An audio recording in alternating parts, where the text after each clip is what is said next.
আমরা এই পর্বে অ্যালগরিদম অ্যানালাইসিস নিয়ে কথা বলবো। আমাদের টপিকস অ্যালগরিদম অ্যানালাইসিস পার্ট 1, এরপরে আসবে আমাদের পার্ট 2।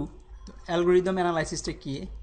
প্রবলেম সলভিং, যে মেইন স্টেপ। একটা প্রবলেম সলভিং করতে হলে অ্যালগরিদম যখন ডিজাইন করবো আমাদের যেসব মাথায় রাখতে, সেটা রয়েছে প্রবলেম ডেফিনেশন। আমরা প্রবলেমটা কি আসলে আমরা সলভ করতে যাচ্ছি সেটা একটা ডিফাইন করতে হবে, ভালোভাবে বুঝতে হবে।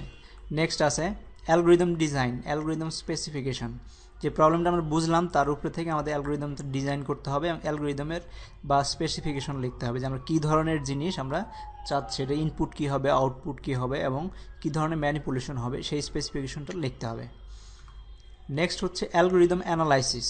অ্যালগরিদমটাকে, যে অ্যালগরিদম আমরা ডিজাইন করলাম সেই অ্যালগরিদমটাকে আমাদের অ্যানালাইসিস করতে হবে যে এটা কতটুকু স্পেস নিচ্ছে, এটা কতটুকু টাইম নেবে এক্সিকিউশন করার জন্য, এটার কতটুকু স্পিডে চলতে, কত দ্রুত চলতে পারে। তো এগুলো আমাদের অ্যানালাইসিস করতে হবে। তো এই অ্যালগরিদমটা শুধু লিখে শেষ করলে হবে না, আমাদেরকে অ্যানালাইসিস করে দেখতে হবে যে আসলে আউটপুটটা ফাইনালি কী হবে। নেক্সট হচ্ছে ইমপ্লিমেন্টেশন মানে আমাদের অ্যালগরিদম যখন অ্যানালাইসিস করে আমরা পেয়ে গেছি যে না ইটস ওয়ার্কিং ফাইন পারফেক্টলি, তখন আমরা কোনো একটা প্রোগ্রামিং ল্যাঙ্গুয়েজ সিলেক্ট করব, সেই প্রোগ্রামিং ল্যাঙ্গুয়েজের মাধ্যমে আমরা ইমপ্লিমেন্ট করব, মানে কোড রাইট করব। তো এটা হচ্ছে ইমপ্লিমেন্টেশন। কোড রাইট করার পরে যে বড় বা এবং খুব ক্রুশিয়াল যে জিনিসটা সেটা হচ্ছে টেস্টিংটা আমাদের খুব সতর্কতার সাথে করতে হবে। বিভিন্ন ধরনের ডাটা দিয়ে, বিভিন্ন ধরনের ম্যানিপুলেশন, বিভিন্ন সিচুয়েশনে, বিভিন্ন এনভায়রনমেন্টে আমাদের টেস্টিং করে দেখতে হবে যে আসলে আমরা যেটা ডিজাইন করেছি সেটা পারফেক্টলি কাজ করতেছে কিনা।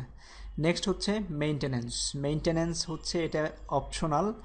টেস্টিং হওয়ার পরে যখন আমরা প্রোগ্রামটা হয়ে গেছে তারপর ডেপ্লয় করার পরে আমাদের এটা মেইনটেনেন্স করতে হবে, কারণ যখন আমরা প্রোডাকশন ইন এ সেন্স আমরা যখন প্রোগ্রামটাকে রান করাবো, প্রোগ্রামটা যখন আমরা ক্লায়েন্টকে দেব বা যে কোনো কাজে আমরা ডেপ্লয় করার পরে দেখতে থাকবো, মনিটর করতে থাকবো যে যেভাবে আমরা চেয়েছিলাম সেভাবে পারফর্ম করতেছে কিনা। কারণ প্রোগ্রামে বাগ থাকবে, বিভিন্ন সিচুয়েশনে, বিভিন্ন এনভায়রনমেন্টে বাগ আসবে, সেগুলোকে আমাদের ফিক্স করতে হবে। সেটা হচ্ছে মেইনটেনেন্স, যে প্রপারলি আমরা মেইনটেইন করে যাচ্ছি। সো প্রবলেম ডেফিনেশন আসলে কি? প্রবলেম ডেফিনেশন যেটা হচ্ছে what is the task to be accomplished, মানে আমরা কী কাজটা করতে যাচ্ছি। যেমন আমরা যদি ডিফাইন করতে পারি এরকম, calculate the average of grade for given student, এটা একটা আমাদের প্রবলেম ডেফিনেশন। ইয়েস, আমরা প্রবলেমটাকে ডিফাইন করে ফেললাম। Understand the talks given out by a politician and translate them in Chinese, এটাও একটা প্রবলেম স্টেটমেন্ট। প্রবলেমটা ডিফাইন করলাম যে আমরা একজন পলিটিশিয়ান যে বক্তৃতাটা দিচ্ছে সেই বক্তৃতাটা বুঝার পরে আমরা সেটাকে চাইনিজে ট্রান্সলেট করব। এটা হচ্ছে প্রবলেম ডেফিনেশন। তো আমাদের আরও যদি প্রবলেমটার সাথে আমাদের কনস্ট্রেইনগুলো কী কী থাকতে পারে, যে আমরা এটা কতটুকু টাইমের মধ্যে শেষ করতে হবে, মানে আই মিনস প্রোগ্রামটা এক্সিকিউশন টাইম কী পরিমাণ হতে হবে। যে আমাদের পলিটিশিয়ান কথা বল, এরকম যদি হয় যে পলিটিশিয়ান মাইকে কথা বলার সাথে সাথে প্রোগ্রামটা তার ইনফরমেশনটা নেবে, ডাটাটা নেবে, নিয়ে সাথে সাথে ট্রান্সলেট করে বলবে। যদি আমরা কোনো অটো ট্রান্সলেটর বানাইতে চাই তাহলে স্পেস কী পরিমাণ স্পেস নিবে, যে এই পার্টিকুলার ইনফরমেশনকে, এই পার্টিকুলার প্রবলেমটা সলভ করার জন্য আমাদের কী পরিমাণ মেমোরি, র্যাম যেটা বলি, কী পরিমাণ মেমোরি দরকার পড়বে, মেমোরিতে কী পরিমাণ ডাটা রাখতে হতে পারে, সেই মেমোরিতে ক্যালকুলেশন করতে হবে। স্পিড, কত দ্রুত কাজটা করতে পারে, যে কত দ্রুত এটা কাজ করতে হবে। পারফরমেন্স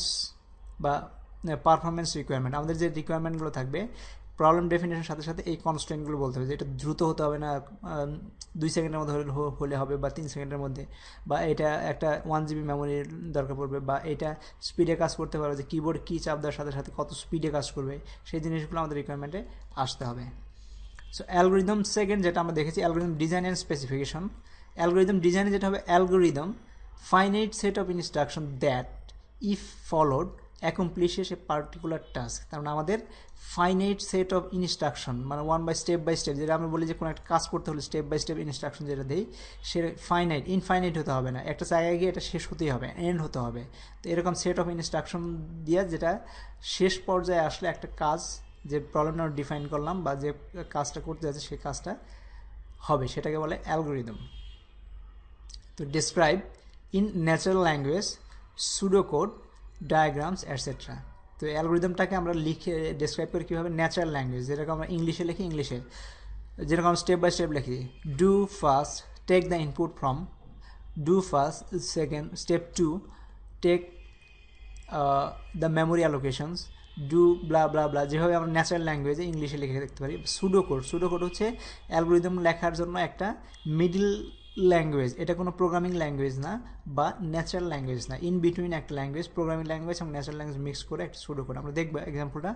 বা আমরা ফ্লো চার্টের মাধ্যমে দিতে পারি, ডায়াগ্রাম, ফ্লো চার্ট, বিভিন্ন ফ্লো চার্টের মাধ্যমে আমরা প্রোগ্রামটাকে রিপ্রেজেন্ট করতে পারি, যে স্টেপসগুলো আছে সেই অ্যালগরিদমকে রিপ্রেজেন্ট করতে পারি। তো ক্রাইটেরিয়া টু ফলো, যে ক্রাইটেরিয়াটা ফলো করতে হবে, একটা হচ্ছে ইনপুট 0 or more কোয়ান্টিটিস, মানে আমাদের আগে ফার্স্টে ডিফাইন করতে হবে ইনপুট কী কী লাগবে এই পার্টিকুলার প্রবলেম সলভ করতে হলে। এক্সটার্নালি প্রডিউসড, যেটা প্রবলেম সলভ করার আমাদের ইনপুট হিসেবে যাবে। দেন আউটপুট, যে ফাইনালি এই স্টেপসগুলো কমপ্লিট হলে তার কি আউটপুট থাকবে এবং কী ধরনের কোয়ান্টিটি থাকবে, কয়টা আউটপুট সে ডিজাইন করবে। যেমন তোমাদের অবশ্যই প্রোগ্রামিং ল্যাঙ্গুয়েজের সাথে কিছু ধারণা আছে যে ফাংশন একটা রিটার্ন করে, প্রসিডিউর যেগুলো আছে সেগুলো মাল্টিপল রিটার্ন করতে পারে। তো কী পরিমাণ ইনফরমেশন রিটার্ন করবে সেটা আমাদের বলে দিতে হবে, আউটপুট। দেন আমাদের লিখতে হবে ডেফিনিটনেস মানে হচ্ছে যে আমাদের ফাইনাইট সেট হতে হবে, clarity, precision of each instruction, প্রত্যেকটা ইনস্ট্রাকশন ক্লিয়ারলি এবং প্রিসাইসলি বলতে হবে, ডেফিনেটলি সে কাজটা করবে। ফাইনাইটনেস হচ্ছে the algorithm has to stop after a finite number of steps, একটা সার্টেন 5, 7, 8, 10 বা 1000 স্টেপসের পরে, যে কোনো একটা স্টেপসের পরে শেষ হতেই হবে। দেন হচ্ছে ইফেক্টিভনেস, যে অ্যালগরিদম ডিজাইন করুন সেটা কতটুকু effective. Each instruction has to be basic enough and feasible, যেসব ইনস্ট্রাকশন প্রতি স্টেপসে দিচ্ছি সেগুলো খুবই বেসিক হতে হবে। If, then, for loops, while loops, do, এইগুলোই থাকতে হবে। বেসিক প্রোগ্রামিং ইনস্ট্রাকশন যেগুলো থাকে সেগুলো থাকতে হবে। তো এখান থেকে basic enough and feasible. Now understand speech, translate to Chinese, এটা কিন্তু না, এটা কোনো অ্যালগরিদম না। ন্যাচারাল ল্যাঙ্গুয়েজ লিখলাম কিন্তু এটা অ্যালগরিদম না। Understand speech, translate to Chinese, এটা অ্যালগরিদম না। অ্যালগরিদম হবে যেভাবে আমরা বললাম সেইভাবে। ইমপ্লিমেন্টেশন, টেস্টিং অ্যান্ড মেনটেন্যান্স, দেখেন আমাদের ইমপ্লিমেন্টেশন, যখন আমাদের অ্যালগরিদমটা ডিজাইন হয়ে গেছে, যে আমরা অ্যালগরিদম তৈরি করে ফেলছি, তখন implementation, decide on the programming language to use. তা আমার ফার্স্ট স্টেপে বলেছি একজন প্রোগ্রামারকে কখনো কোনো প্রোগ্রামিং ল্যাঙ্গুয়েজ শিখতে হয় না, সে যদি প্রপারলি ডাটা স্ট্রাকচার এবং আরও যে সাবজেক্টগুলো সেগুলো শিখে সে যে কোনো প্রোগ্রামিং ল্যাঙ্গুয়েজ ইউজ করতে পারে। তো এখান থেকে ডিসাইড করো তোমাদের অ্যাভেলেবিলিটির উপরে, তোমাদের কাছে যদি C++ কম্পাইলার থাকে যে কোনো একটা ইউজ করতে পারে, লিপস, Java, Perl, Prolog, assembly, etcetera. এখন প্রায় 2500-এর মতো প্রোগ্রামিং ল্যাঙ্গুয়েজ আছে, তো কতগুলো শিখবা? তার সাথে এইগুলো যদি ডাটা স্ট্রাকচার প্রপারলি শিখো তুমি একজন প্রোগ্রামার হয়ে যাবে। তারপর ডিসাইড করতে পারো তোমার কাছে যে প্রোগ্রামিং ল্যাঙ্গুয়েজটা আছে সেটা দিয়েই ইমপ্লিমেন্ট করতে হবে যে কোনো প্রোগ্রাম, যে কোনো algorithm. Then write clean and well documented code. তো এরপরে যে প্রোগ্রামটা লিখবে সেটা ক্লিন হতে হবে, খুব সুন্দর, অগোছালো হতে হবে না, কারণ প্রত্যেকটা প্রোগ্রামিং ল্যাঙ্গুয়েজের সুন্দর সাজানোর অপশন আছে, সেভাবে লিখতে হবে। ওয়েল ডকুমেন্টেড মানে প্রত্যেকটা লাইনের কমেন্ট লিখে যেতে হবে। টেস্ট, প্রোগ্রাম লেখাই শেষ না, এরপরে হিউজ পরিমাণ টেস্ট করতে হয়, বিভিন্ন ধরনের টেস্টিং ক্রাইটেরিয়া ইউজ করে টেস্ট করতে হয় যাতে কোনো বাগ থাকলে সেটা বেরিয়ে আসে। তারপর integrate feedback from users, fix bug, ensure compatibility across different version and maintenance. তার মানে হচ্ছে তোমরা যখন এই প্রোগ্রামটাকে ইউজারকে দিবা, তারা ইউজ করার সময় তারা কিছু ফিডব্যাক দিবে, সেই ফিডব্যাকগুলো তোমাকে ইনকর্পোরেট করতে হবে তোমার প্রোগ্রামে, যাতে এটা এনরিচমেন্ট হয়। এবং এই যে ইউজারের ফিডব্যাকগুলো হয়, বাগ ফিক্সগুলো, তার বাগ থাকলে ফিক্স করতে হবে। তারপরে অন্যান্য কম্প্যাটিবিলিটি রাখতে হবে, যেমন ধরো যখনই আমাদের ভার্সন কন্ট্রোল বলি, আমরা বলি যে Windows 8, Windows 7, Windows 6, ব্লা ব্লা ব্লা, এদের আরও ভার্সন আছে, বিভিন্ন ভার্সনের যে প্রোগ্রাম। ভার্সন মানে কি? নতুন ভার্সন আসা মানে হচ্ছে এটা আরও ইউজার ফ্রেন্ডলি হয়েছে, আরও বাগ ফিক্সিং হয়েছে এবং এগুলো আরও সহজ হয়ে গেছে, যে কাজ আগে করা যেত না এটা দিয়ে এখন সেই কাজটা করা যায়। তো সেই জিনিসগুলো, যেমন আমরা যখন কোনো প্রোগ্রামিং ল্যাঙ্গুয়েজ দেখি বা যে কোনো সফটওয়্যার দেখি, এটাকে বেটা রিলিজ দেয়। বেটা রিলিজ মানে হচ্ছে ইউজারের কাছে দিয়ে দেওয়া হয়, তারা নিজেদের মতো করে ইউজ করার পরে তারা যে ফিডব্যাক দেয় সেটা তারপর ফিক্স করে তারপর আলফা রিলিজে নিয়ে আসতে হয়, ফাইনাল রিলিজ হয়। তো অনেক প্রোগ্রামারের একটা ভুল ধারণা আছে যে নতুন প্রোগ্রাম আছে, আমি মাইক্রোসফট ভিজুয়াল স্টুডিও 7 জানি, 8 জানি, 9 জানি। This is crazy. যত লেটেস্ট ভার্সন আসতেছে তত সহজ ভার্সন আসতেছে, তত রিলায়েবল ভার্সন আসতেছে। সো অ্যালগোরিদম অ্যানালাইসিস, আমরা অ্যালগোরিদমকে অ্যানালাইসিস করবো কেমনে? স্পেস কমপ্লেক্সিটি, আমাদের দেখতে হবে how much space is required, এই প্রোগ্রামটা রান করার জন্য কতটুকু র্যামের দরকার পড়বে, কতটুকু মেমোরি দরকার পড়ে। Then time complexity, how much time does it take to run the algorithm, অ্যালগোরিদমটা রান করতে কতক্ষণ সময় নেবে বিভিন্ন সিচুয়েশনে, small data, big data, medium data, কোন কোন সময় কতটুকু বিভিন্ন ডাটার উপরে কীভাবে সময় নেবে সেটা আমাদের এখান থেকে বের করে নিয়ে আসে, টাইম কমপ্লেক্সিটি বের করে নিয়ে আসে। Often we deal with estimates, এবং আমাদের এস্টিমেশন করতে হবে যে মিনিমাম রিকোয়ারমেন্ট কে প্রোগ্রাম চালানোর জন্য। যে কোনো সফটওয়্যারের জন্য দেখবেন মিনিমাম রিকোয়ারমেন্ট দেওয়া হয় যে আমার র্যাম লাগবে এত, হার্ড ডিস্কের স্পেস লাগবে এত, তারপরে তার সিপিইউ স্পিড লাগবে, এরকম বিভিন্ন যে স্পেসিফিকেশন দেওয়া হয়, এস্টিমেশন দেওয়া হয়, সেটা অ্যালগরিদম অ্যানালাইসিসের মাধ্যমে চলে আসে। তো আমাদের স্পেস কমপ্লেক্সিটি বলতে কী বুঝি? Space complexity equals to the amount of memory required by algorithm to run to completion, চলার থেকে শুরু করে এটা শেষ হওয়া পর্যন্ত কতটুকু মেমোরি দরকার এই অ্যালগোরিদমের জন্য, সেটাকে স্পেস কমপ্লেক্সিটি বলে। কোড ডাম্প মানে হচ্ছে the most often encounters cause in memory leaks, the amount of memory required larger than the memory available on the given systems. তো একটা কম্পিউটারে যখন তোমার প্রোগ্রামটা চলবে, এখানে শুধু তোমার প্রোগ্রাম চলবে না, এখানে অন্য বিভিন্ন ধরনের প্রোগ্রাম চলবে, অপারেটিং সিস্টেম আছে, আরও হয়তো অনেক প্রোগ্রাম আছে, বিভিন্ন সফটওয়্যার হয়তো ডাউনলোড করছে client.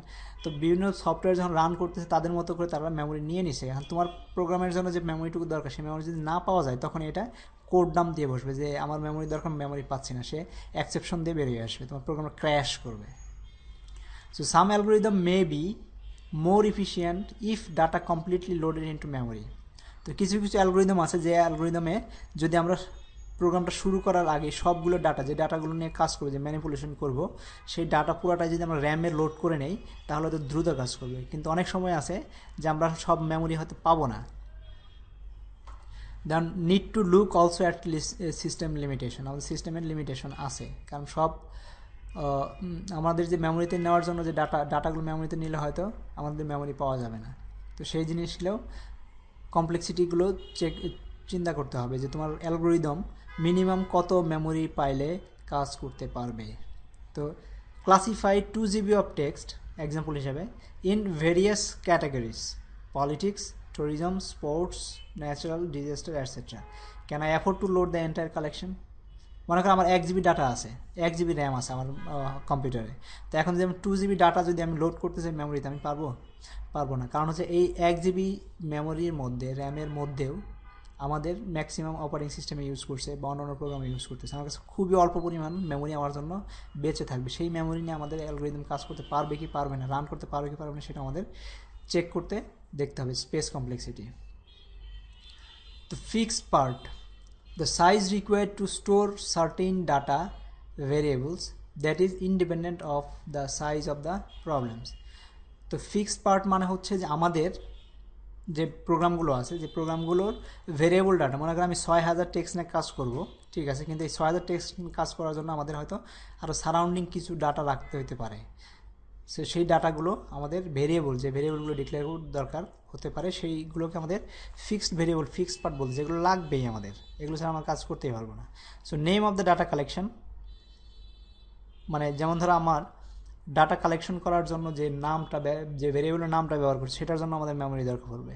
The same size for ক্লাসিফাইং 2 GB or 1 MB of text.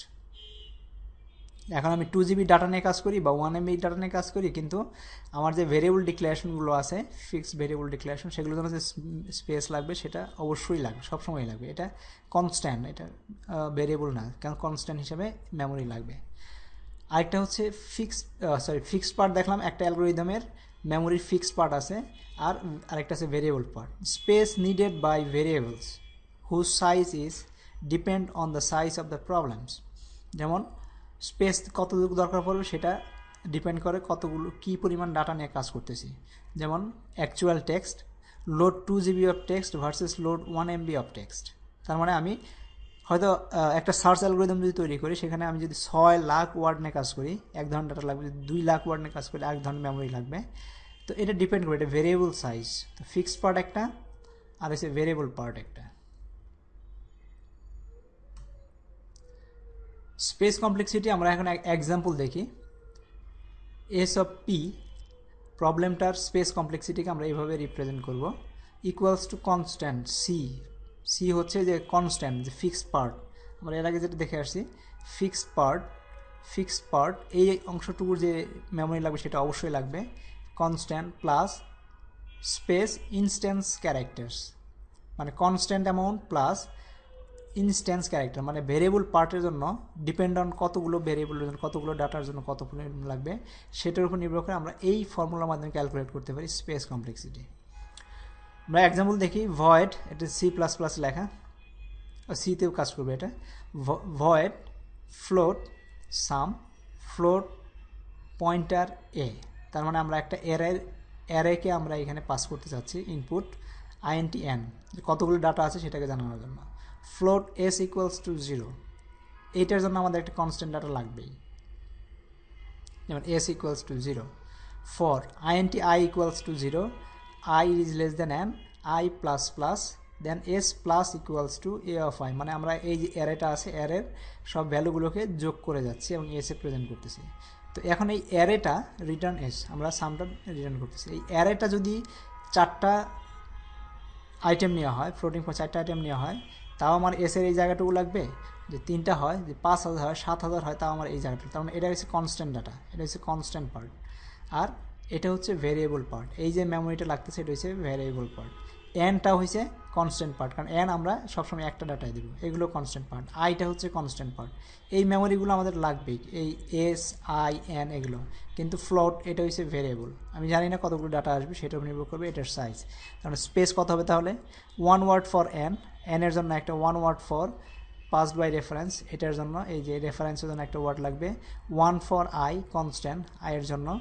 তো এগুলো এ হচ্ছে আমাদের কনস্ট্যান্ট, এই 3টা মেমোরি আমাদের লাগবেই, প্লাস ভেরিয়েবল মেমোরি হচ্ছে এর ভিতরে কতগুলো ডাটা দিচ্ছে সেটার উপর নির্ভর করবে। এভাবে আমাদের স্পেস কমপ্লেক্সিটি আমরা বের করে নিয়ে আসতে পারি। এখন হচ্ছে আমরা দেখব টাইম কমপ্লেক্সিটি কী, মানে অ্যালগরিদমের টাইম কমপ্লেক্সিটি কীভাবে তৈরি করতে হয়। Often more important than space complexity. Space হয়তো আমরা কোনো সময় ম্যানেজ করতে পারি, কারণ আমাদের এখন হয়তো অনেক র্যাম হয়ে গেছে, তারপরে স্পেস কমপ্লেক্সিটি ইম্পর্ট্যান্ট, কারণ আমরা যদি যে প্রোগ্রাম বানাচ্ছি সেটা যদি আমরা মোবাইল ডিভাইসে রান করতে চাই, সেখানে স্পেসের একটা ঝামেলা আছে। তো তার জন্য আমাদের টাইম কমপ্লেক্সিটি তার সাথেও ইম্পর্টেন্ট, স্পেসের সাথেও। Space available for computer programs tend to be larger and larger. Space প্রচুর থাকতে পারে, এটা বাড়তেই আছে, আগে যেটা 1 GB র্যাম ছিল এখন 32 GB 33 GB র্যাম হয়ে গেছে। Time is still a problem for all of us, কিন্তু সময় আমাদের এখনও আমাদের জন্য একটা প্রবলেমেটিক বিষয়, কারণ আমরা সব রিটার্ন, আমরা স্পেস নিতে পারি, টাকা দিয়ে বাড়াইতে পারি, কিন্তু টাইমটা আমার যদি 1 সেকেন্ডের মধ্যে রিটার্ন লাগে তাহলে আমাদের 1 সেকেন্ড টাইমটা আমরা এটা কম্প্রোমাইজ করতে পারবো না, 1 সেকেন্ডই লাগবে। সো 3 বা 4 GHz processor on the market, still আমাদের মার্কেট 3-4 GHz 7 GHz চলে আসতেছে। Researcher estimate that the computation of various transformations for one single DNA chain for one single protein on 1 terahertz computers would take about 1 year to run to completions. So DNA হচ্ছে, এটা হচ্ছে bio ইনফরমেটিক্সের একটা concept. তো ডিএনএর যে সিকোয়েন্সগুলো আছে, মানে বায়োলজির যে ডিএনএ, সেই ডিএনএ চেইন যদি আমরা কম্পিউটার দিয়ে অ্যানালাইসিস করতে যাই, আমাদের যদি 1 টেরাহার্টসের যদি কম্পিউটার থাকে, তা আমাদের 1 বছর লাগবে একটা প্রোগ্রাম রান করতে। তার মানে কি আমাদের টাইমটা হচ্ছে একটা বিশাল factor. So algorithm running time is an important issue. অ্যালগরিদমের কত দ্রুত কত তাড়াতাড়ি করতে পারতেছে সেটা একটা ইম্পর্টেন্ট ইস্যু। যেমন ধরো আমরা টেলিকমে যদি দেখো, আমাদের একটা টেলিকমের প্রায় 30 মিলিয়ন সাবস্ক্রাইবার আছে, টেলিফোন ইউজার্স আছে। তো তারা তো প্রতিনিয়তই কল করতেছে। এখন কল করার সাথে সাথে যদি তাদেরকে ব্যালেন্সটা না কেটে রাখা হয়, তাহলে কিন্তু কোম্পানিগুলো রেভিনিউ লস করবে। তার জন্য টাইম একটা ফ্যাক্টরস। স্পেস আমরা দিতে পারি, টাকা দিয়ে টেরাবাইটস অফ র্যাম আমরা হয়তো লাগাইতে পারি, কিন্তু আমরা যদি ইনস্ট্যান্টলি ব্যালেন্স না কাটতে পারি তাহলে কিন্তু এটা প্রবলেমেটিক হয়ে যাবে। তার মানে অ্যালগরিদমের জন্য অনেক সময় টাইমটা একটা ফ্যাক্টর। সো রানিং টাইম আমরা কীভাবে ক্যালকুলেট করি? Problem prefix অ্যাভারেজেস given an array x একটা এক্স নামে একটা অ্যারে দিছি, compute the array A such that a of I is the average of element. তার মানে আমাদের অ্যাভারেজ অফ এলিমেন্ট বের করতে হবে এক্স অফ 0 থেকে শুরু করে I equals to 0 to n-1। তো solution 1, at each step I compute the element x of I by traversing the array A and determine the sum of its element respectively the average। এটা একটা solution. আর দ্বিতীয় solution হচ্ছে at each step I update a sum of the elements in an array A, compute the elements x as sum of I। দুইটা solution দেওয়া আছে, আমরা দুই steps আমরা করতে পারি। তো big question, which solution to choose? এই দুইটা সলিউশনের মধ্যে দুইভাবে আমরা করতে পারি অ্যাভারেজ বের করার জন্য, কিন্তু দুইটার মধ্যে কোনটা আমরা নেব। সো এখন আমরা এখানে দেখতেছি একটা গ্রাফ। আমরা দুইটা সলিউশনকে আমরা যখন রান করায় আমরা বিভিন্ন সিচুয়েশনে suppose the programs include an if then statement that may execute or not the variable running time. তার মানে একটা যদি আমরা কন্ডিশনাল দিয়ে দেই, কন্ডিশনাল রান করতে পারে নাও করতে পারে, এটা হচ্ছে ভেরিয়েবল রানিং টাইম।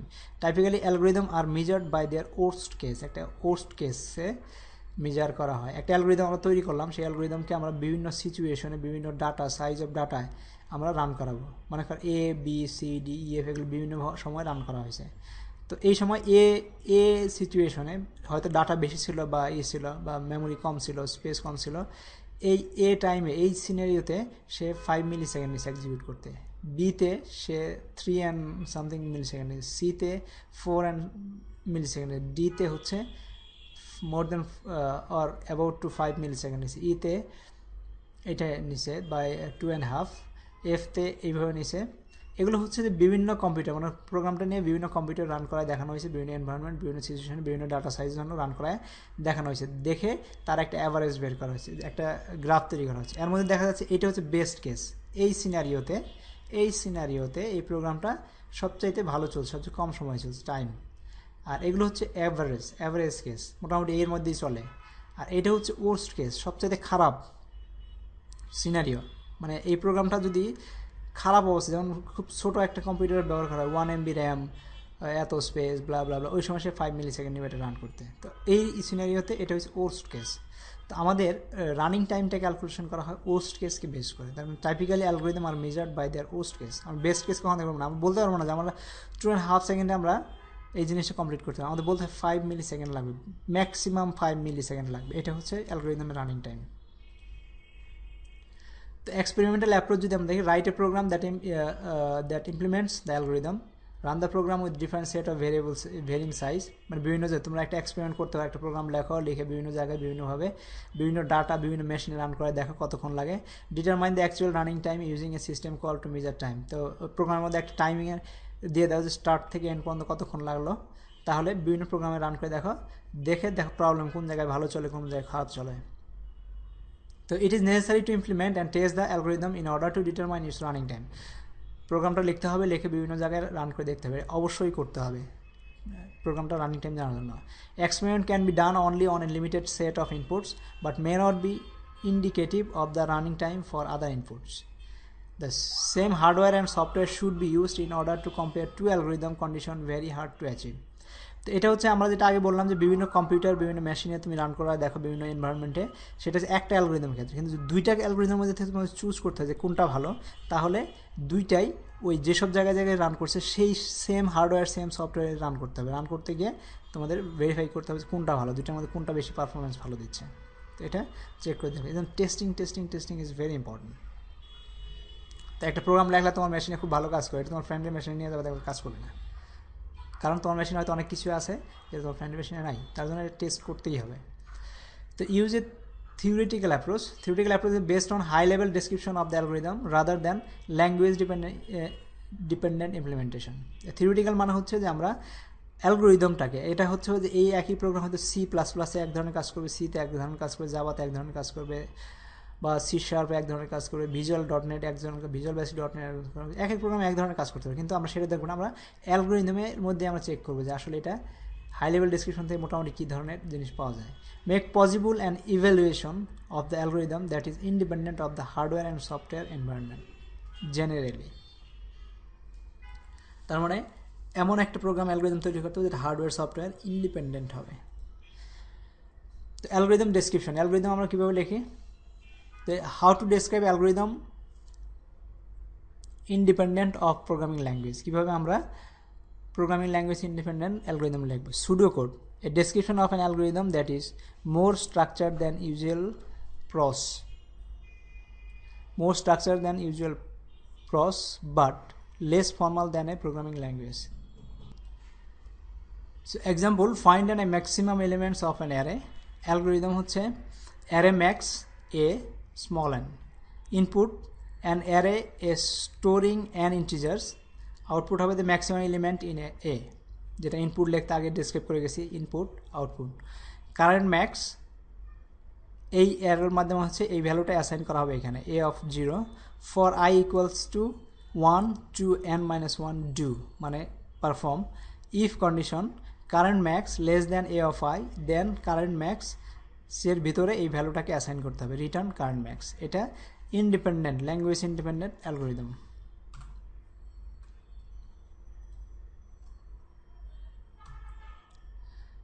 তো সুডোকোড হচ্ছে expression, use standard mathematical symbol, যেমন ইউজ এই সিম্বলটা for assignment, use equal for equality relationship, মানে দুইটার মধ্যে যদি কম্পেয়ার করতে তাহলে এই সিম্বলটা ইউজ করতে হয়, আর যদি অ্যাসাইনমেন্ট দেখায় তাহলে এই সিম্বলটা।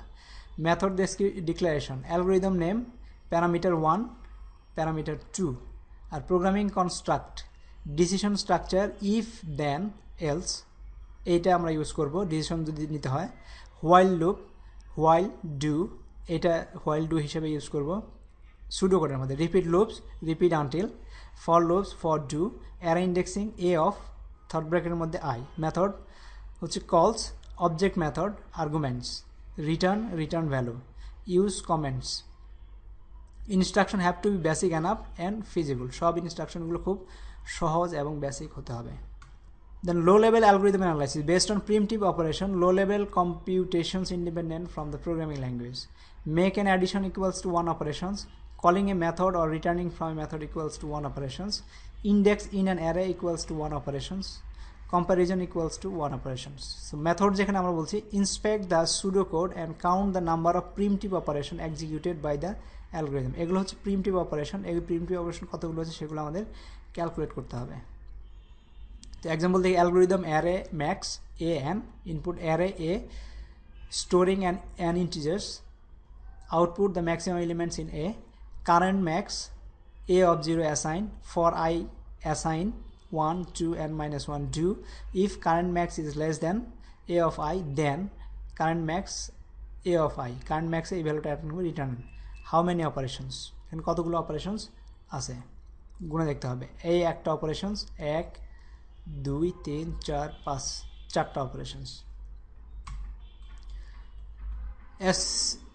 Asymptotic notation, asymptotic notation also need to abstract further, give an idea of how the algorithm performs, n steps versus n plus 5 steps, n step versus n square steps, এগুলো হচ্ছে asymptotic notations. Problem, Fibonacci numbers, যেমন f of 0 equals to 0, f of 1 equals to 1, f of I equals to f of I minus 1 plus f of I minus 2 for I is greater than 0. Pseudocode, number of operations, সবগুলো এটার জন্য pseudocode লিখতে হবে এবং number of operations তোমরা নিজেরা করার চেষ্টা করো। Thank you very much.